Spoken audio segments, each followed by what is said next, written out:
जय महाकाल।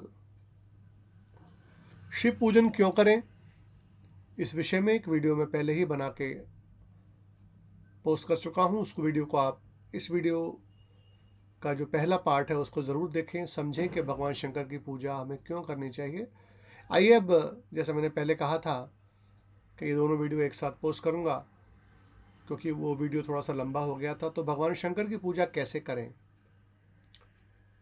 सबसे पहले तो शिव पूजन की सामग्री एकत्रित करें और उसके बाद सबसे पहले श्री गणेश जी को जल अर्पित करें। उसके बाद शिव परिवार में उपस्थित सभी लोगों को जल चढ़ाएं। इसके बाद शिवलिंग पर विराजे हुए नागराज पर जल चढ़ाने के बाद भगवान शंकर को जल चढ़ाएं। एक बार जल चढ़ाने के बाद आप गणेश जी को दूध अर्पित करें। ध्यान रखें कि दूध तांबे के लोटे में ना हो। आप स्टील का लोटा यूज़ करें, सब काम में तो ज़्यादा अच्छा है। फिर उसी क्रम से चलते हुए, जैसा मैंने पहले बताया, भगवान शंकर को सबसे अंत में दूध समर्पित करें और फिर दूध चढ़ाने के बाद एक बार फिर से जल चढ़ाएं। फिर भगवान शंकर का दही से अभिषेक करें, सबसे पहले गणेश जी को और फिर वही क्रम जैसा मैंने ऊपर बताया। चढ़ाने के बाद आप थोड़ी थोड़ी दही सबको चढ़ाएं। फिर भगवान शंकर को चढ़ाने के बाद अच्छी तरीके से उसे दोनों हाथों से मलें। फिर उसके बाद जल से सबको स्नान करा के उसको साफ करें। इसके बाद ऐसे ही शहद गणेश जी को चढ़ाने के बाद भगवान शंकर तक पहुँचे। फिर देसी घी और अंत में देसी खांड या बूरा अर्पित करें। बूरे या खांड से रगड़ रगड़ कर शिवलिंग को साफ करें।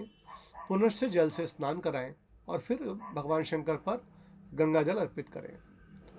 इसके बाद बाबा को साफ करने के बाद सूखे कपड़े से आप बाबा को भांग अर्पित करें और भस्म अर्पित करें। ध्यान रखें कि भांग और भस्म केवल भगवान शंकर को चढ़ानी है और किसी को नहीं चढ़ानी।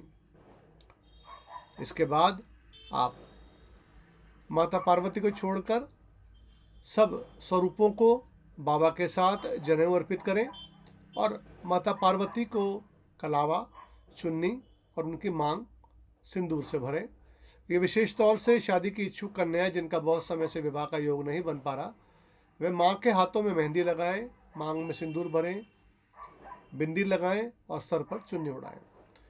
इसके बाद आप पूरे शिव परिवार को तिलक करें, अक्षत मतलब चावल चढ़ाएं, वस्त्र और उपवस्त्र रूपी कलावा अर्पित करें, फिर तिलक लगाएं और भोग इत्यादि अर्पण करने के बाद भगवान शंकर को वस्त्र अर्पित करने से पहले आप एक कलावे की रील लें और शिव और शिवा मतलब माता पार्वती का 7 बार गठबंधन करें और बाकी बचे हुए कलावे को तोड़ना नहीं है, वहीं शिवलिंग के ऊपर रख दें।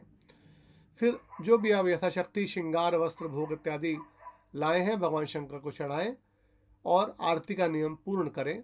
शिव परिवार का आशीर्वाद लें। ध्यान रखें कि भगवान शंकर की पूजा परिवार के साथ होती है, इसलिए परिवार को ना भूलें। और भगवान शंकर जितने सरल हैं उतने ही जल्दी क्रोध में भी आ जाते हैं, क्योंकि महारुद्र है ना, वो जितनी आसानी से प्रसन्न होते हैं उतनी आसानी से रुष्ट भी हो जाते हैं। आपके पास चढ़ाने को कुछ भी ना हो, केवल एक लोटा जल उनको प्रसन्न करने के लिए पर्याप्त है। केवल आपका भाव उनके प्रति समर्पण का होना चाहिए। शिव शंकर को जिसने पूजा उसका बेड़ा पार हुआ। फिर भी शिव पूजा में हम क्या क्या सावधानियां बरतें। ध्यान रखें कि शिव पूजा में कभी भी तुलसी नहीं चढ़ाई जाती। भगवान शंकर को तुलसी नहीं चढ़ाई जाती। भस्म और भांग जो आप चढ़ाएंगे केवल भगवान शंकर को ही अर्पित करें, क्योंकि वो वही ग्रहण कर सकते हैं। और कई जगह मैंने देखा है कि हम लोग भगवान शंकर को प्रसाद इत्यादि चढ़ा के वो प्रसाद ले लेते हैं, या कई बार ब्राह्मण भी नहीं जानते, गलती से वो प्रसाद दे देते हैं। ध्यान रखें, केवल 12 ज्योतिर्लिंग पे चढ़ा हुआ प्रसाद और नर्मदेश्वर शिवलिंग पे चढ़ा हुआ प्रसाद ही आप ले सकते हैं। इसके अलावा जो भी प्रसाद होता है वो शिवगणों का या जंगम साधुओं का होता है, ब्राह्मणों का होता है। शिवलिंग पर हल्दी न चढ़ाएं। केवल शिवरात्रि, शिव विवाह के दिन 2 दिन पहले से आप बाबा को हल्दी चढ़ा सकते हैं, क्योंकि दूल्हे को हल्दी लगती है भैया, तो इसलिए शिवरात्रि तक आप हल्दी चढ़ा सकते हैं, उसमें कोई भेद नहीं है, बाकी समय नहीं चढ़ती। समाज में मान सम्मान और उच्च पद प्रतिष्ठा पाने के लिए भगवान शंकर का अभिषेक अनार के रस से करें। यदि संभव हो तो श्री सूक्त और पुरुष सूक्त के पाठ को सुनते हुए करें। बोल सकें तो बहुत अच्छा है, ना भी बोल सकें तो अपने फ़ोन में ये ऑडियो लगा लें। ये फल आपको शीघ्र मिलेगा। बेशक ये दोनों श्री सूक्त और पुरुष सूक्त भगवान विष्णु और माता लक्ष्मी को समर्पित हैं, लेकिन ये दोनों ही शिव प्रेमी हैं और वह भगवान शंकर को प्रसन्न होते देखना चाहते हैं। मान लीजिए आपकी प्रॉपर्टी प्राप्ति में कोई बाधा आ रही हो, कोई आप प्रॉपर्टी बनाना चाह रहे हैं, कोई काम करना चाह रहे हैं प्रॉपर्टी से संबंधित, जिसको कि अचल लक्ष्मी कहा जाता है। समझें कि चल लक्ष्मी मतलब कैश इत्यादि, और अचल लक्ष्मी मतलब जो हमारी प्रॉपर्टी होती है, फैक्ट्री इत्यादि होती है। तो इसकी आने वाली बाधा को दूर करने के लिए आप गन्ने के रस से बाबा का अभिषेक करें, नमः शिवाय के जाप के साथ। और शिव कृपा को पाने के लिए पंचामृत से अभिषेक करें। पंचामृत मतलब दूध, दही, घी, शहद, बूरा, इससे बाबा का अभिषेक करें। कई बार ऐसा भी मुझे सुनाई देता है कि जी घर में बहुत लंबे समय से बीमारी बनी हुई है, तो बीमारी को दूर करने के लिए और यश पाने के लिए आप शुद्ध इत्र से बाबा का अभिषेक करें। लेकिन ध्यान रखें कि इत्र कोई भी हो, लेकिन केवड़े का ना हो, क्योंकि केवड़ा और केवड़े का इत्र या केवड़े का पुष्प चढ़ाना दोनों ही वर्जित हैं। क्यों वर्जित हैं, कभी आपके साथ चर्चा करूंगा। परिवार से रोग नाश हो, हमारे सभी सदस्यों का, परिवारजनों का स्वस्थ जीवन रहे, इसके लिए कुशा के जल से बाबा का अभिषेक करें। इसे कैसे करें यह भी समझ लीजिए। एक कुशा का आसन लीजिए। कुशा का आसन किसी भी पूजा की दुकान पे आपको मिल जाएगा, और उसे खोल लीजिए। या थोड़ी ज़्यादा मात्रा में कुशा आपको मिले तो उसे आप अपने घर के किसी स्थान पर रख दीजिए। फिर 2 रात्रि के बाद आप उस कुशा को भिगो दीजिए। सारी रात जब वो कुशा भीगी रहेगी, उसके बाद आपको क्या करना है, उस कुशा को उसी पानी के साथ या थोड़ा और पानी मिला के मिक्सी में चलाना है और उस कुशा को अच्छी तरीके से ग्राइंड कर लेना है।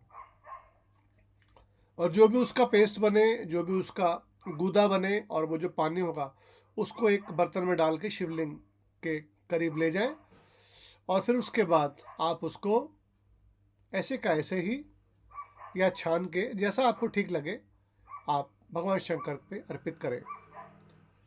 यदि आपका कोई शत्रु बहुत ज़्यादा परेशान कर रहा है तो ये भी बहुत चमत्कारी नियम है, लेकिन ध्यान रखें कि कोई इसको करते हुए देखे नहीं आपको। सरसों के तेल से भगवान शंकर का शत्रुनाश के लिए आप नमः शिवाय का जो ये पंचाक्षर मंत्र है, इसके जाप के साथ आप भगवान शंकर का अभिषेक करें।